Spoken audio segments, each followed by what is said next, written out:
ஆண்கள் பாவப்பட்டவங்க எப்பவுமே சொல்றதுதான். ஒரு பொம்பளை முதல்ல அழுதுட்டு போலீஸ் ஸ்டேஷன் போனா அவங்களுக்கு தான் அவன் ஆம்பளை எவ்வளவு தூரம் அடி வாங்கினா அப்படின்னு கேட்க மாட்டாங்க, எவ்வளவு தூரம் துன்புறுத்தப்பட்டாங்கன்னு கேட்க மாட்டாங்க.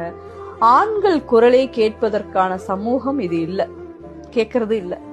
எவ்வளவு பொம்பளைங்க எவ்வளவு அபியூஸ் பண்றாங்க தெரியுங்களா ஆண்களை. ஆம்பளைங்களோட மொபைல் வாங்கி பாக்குறாங்கல்ல பெண்கள், மனைவிகள். அதுவே பெரிய ஒரே ஒரு மனைவியோட போன் ஒரு ஆம்பளை வாங்கி பாத்துட்டுமே அடுத்த நாள் டைவர்ஸ் நான் எழுத்துறேன்.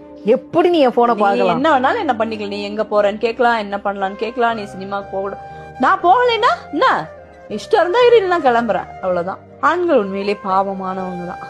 அவங்களுக்கு சட்ட ரீதியாகவும் சமூக ரீதியா, நீங்க உங்க அம்மா வீட்டுக்கு போயுங்க, என்னம்மா ஆச்சு, ஏன் ரோகிணி என்ன பண்ணிட்டான், அடிச்சிட்டானா அந்த நாய் அப்படின்பாங்க. இதே உங்க வீட்டுக்கார் போட்டோம், அவ சரியில்லையாடா வாடா அப்படின்னு சொல்ல மாட்டாங்க. நீ ஆம்பளை தானே, அவளை போட்டு 2 தட்டி குடும்பம் நடத்த தெரியாது அப்படின்பாங்க. புரியுதா?